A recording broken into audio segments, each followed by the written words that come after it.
Hello, singing friends and music appreciators. Welcome back to my channel. It's Mickey here, your friendly neighborhood singing coach. I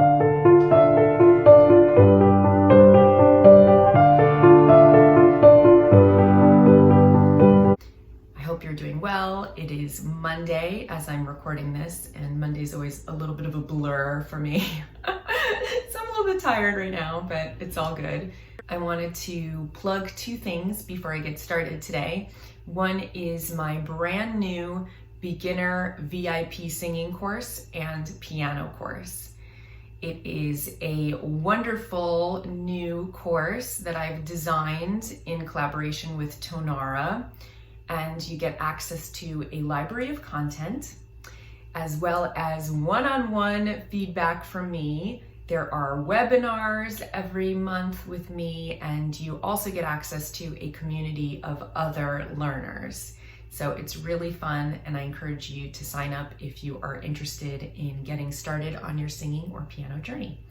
The other thing that I wanted to plug is my request line. If you want me to react to a specific artist or song, I'm going to put details on how to do that in the description box below. So that is where you can find all of that information. Today I'm doing a reaction request from my friend and viewer, Laura Sassani, and he made a mashup of two singers singing the same song. One of them, of course, is Ofra Haza. We all know that Loris is a super Ofra fan. And the other is Esther Ofarim, who was part of a husband-wife duo who were very successful in Germany in the 60s. They were Esther and Abi Ofarim, and their big hits in Europe were One More Dance, Morning of My Life, and Cinderella Rockefeller. Apparently, Ofra was also a very big fan of Esther, and so she recorded her song Shecharchoret, which means dark girl. And Loris was kind enough to make a mashup of both of their versions of this song. So we're going to be comparing and contrasting their voices today. Ofra recorded her version in 1976 when she was just 18 years old, and Laura says that they have similar voices and versions of their songs in their singing style. So I'm very curious to check this out. Let's jump right in and listen to Shecharchoret with Esther Ofarim and Ofra Haza. As always, I will be pausing at least once in the playback to break it up so that I don't get my video blocked. I always get at least one person complaining that I interrupt the playback. I apologize. It is just to avoid my video getting flagged by the copyright owners of the material contained therein. Along with all that other information that I mentioned earlier, the link to the uninterrupted video will be in the description box below.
Pausing it there for a moment. So a couple things that I notice about this right away: the way that the guitar is being played, the particular scale, and the finger picking style.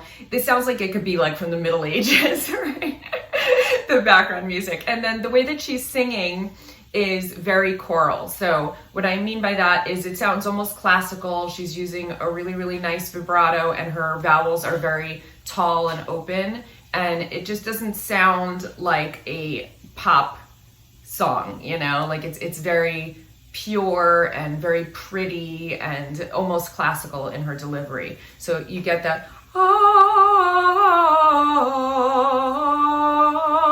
this very, very open mouth shape. So everything is kind of resonating in the back of the throat. The vowels are really, really tall and pure, and it sounds like she's singing in like a chorus or something.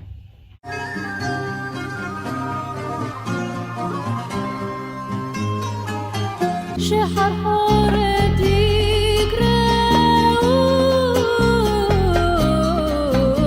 יקראוני צחי האורים ומילת שמש קיץ בא לי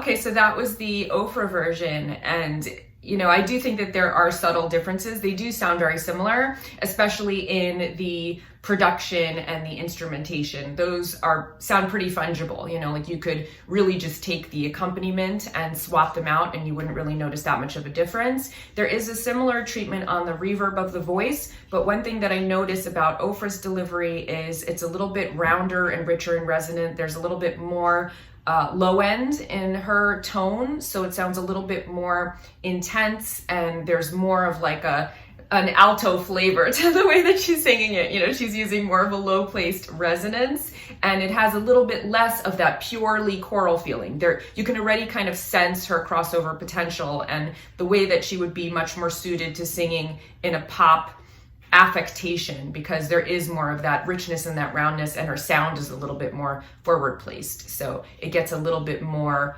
of the overtones that make it sound more well-rounded, you know, like it's less back-placed and less tall and less choral. Also very, very pretty, obviously, but there's a little bit more body to the way that she's singing it. Shecharchoret יקראוני כל יורדי הים אם עוד פעם יקראוני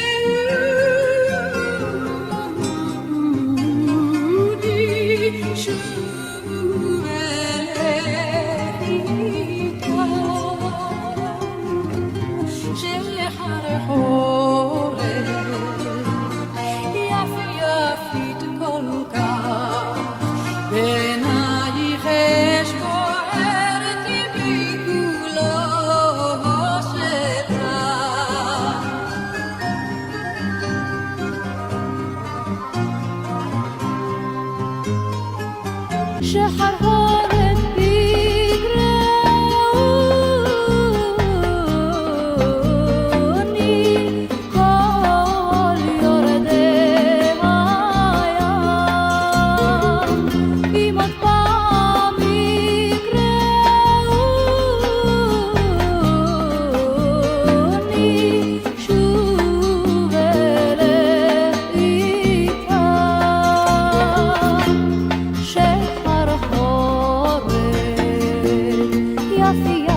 So another thing that I notice about this is that the Ofra version, it sounds like it's a couple more beats per minute quicker. You know, the tempo is a little bit more quick, so you get a little bit more momentum when she's singing. I really, really like the arrangement that it's just that guitar and the bass and that drum, the percussion. You know, I think it's very, very nice and simple.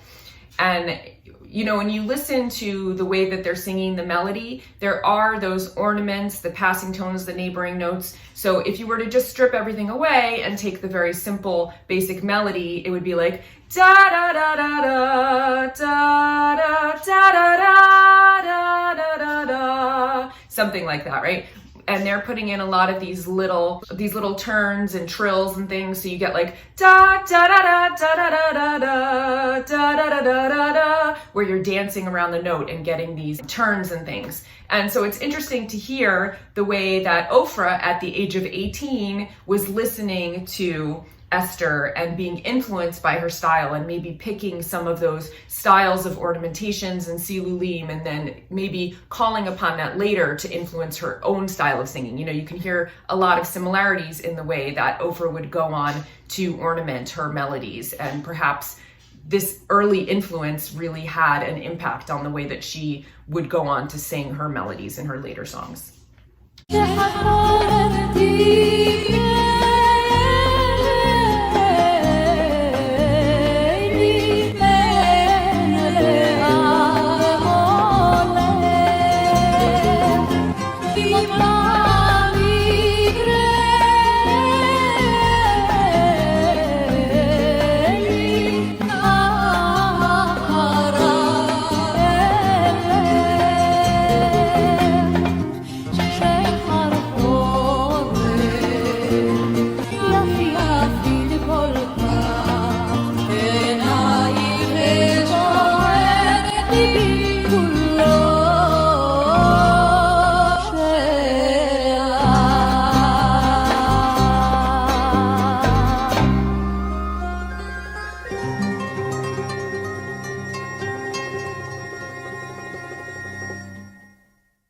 So I'm a little bit confused as to what was happening with the edits at the end there, whether they were actually playing simultaneously or side by side. It was a little bit not perfect edit there, which I understand Loris obviously isn't an audio engineer. It was hard for me to tell. But, you know, it's interesting that I couldn't really tell who was singing there. You know, they're very, very similar in their delivery. So Loris is actually really spot on in his observation that they sing this in a very similar way. So yeah, it's really interesting to hear how Ofra might have been influenced by Esther. Clearly, this song is very, very similar in the way that they sang it and the way that it was produced. They do have similar styles of voices. The main differences that I heard were really Esther seems to have a much more pure kind of choral delivery, whereas Ofra, you can already hear her crossover potential. But it's always really cool to hear young Ofra, you know, and hear her kind of in her nascent incarnation, because she did have she packed so much into a relatively short career. You know, she really produced a lot of music, and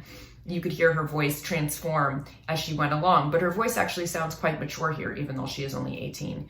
It's quite an interesting little gem here. Thank you for sharing it, Loris. I hope that you enjoyed my reaction. I'll see you guys here next time. Until then, of course, take care, happy singing, and happy listening.